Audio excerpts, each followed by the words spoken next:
D 1 2 3. Ya.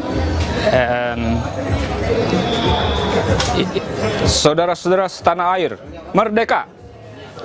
Jika kita renungkan, kita sudah merdeka selama 69 tahun.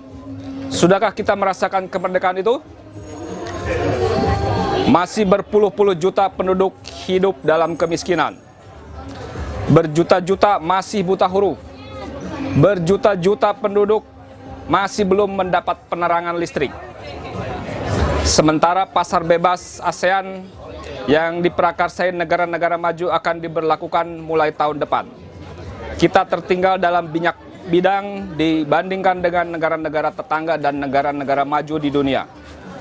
Pada kesempatan pidato dengan tema seandainya saya jadi presiden yang diadakan oleh Tempo, saya ingin menyampaikan beberapa poin prioritas sebagai berikut seandainya saya jadi presiden. 1. Membantu warga miskin dalam pendidikan, karena hanya dengan ilmu pengetahuan kita bisa maju mengimbangi negara-negara maju. Kebetulan saat ini juga saya membuka kursus gratis bahasa Inggris bagi warga tidak mampu. Itu juga salah satu upaya yang bisa saya bantu untuk membantu warga miskin.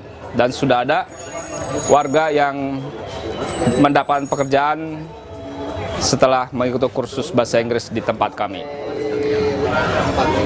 Nomor 2, menyediakan lapangan kerja seluas-luasnya sampai ke luar negeri. Karena kompetensi sumber daya manusia kita tidak terlalu jelek dibandingkan bangsa lain. Hanya kita tidak berani untuk bekerja di luar negeri karena kelemahan dalam bahasa Inggris.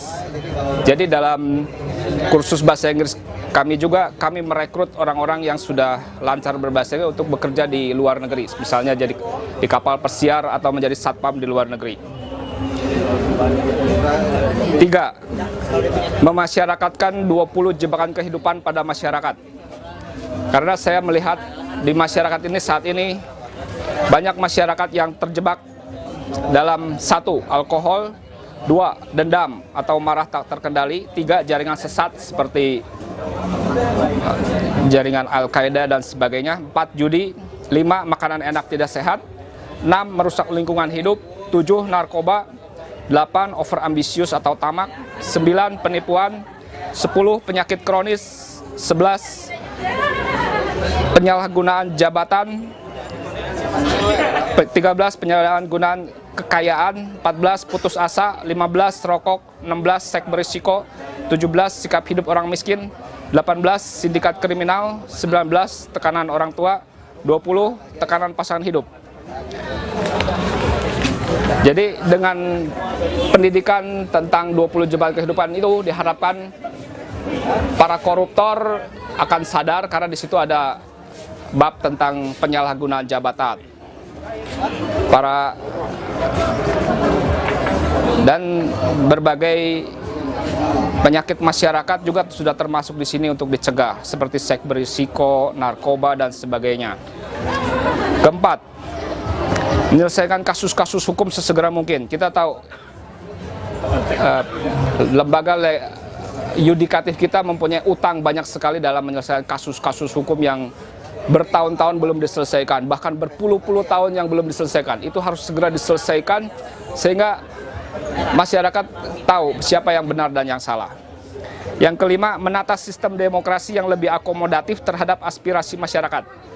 Sebagai contoh, setelah Ridwan Kamil dilantik jadi wali kota, saya ingin bertemu beliau untuk menyampaikan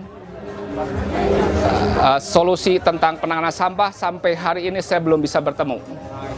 Padahal dari PD Kebersihan kemarin sudah setuju dengan usulan saya, yaitu masyarakat yang membayar iuran sampah boleh membayar dengan sampah daur ulang. Nah, kemudian penagihan dilakukan oleh bank sampah. Bank sampah kemudian menyetor tunai pada PD Kebersihan. Dan sebenarnya masih ada 9 lagi solusi yang akan saya sampaikan, tapi belum bisa bertemu dengan wali kota. Itu berarti demokrasinya kurang akomodatif terhadap aspirasi masyarakat.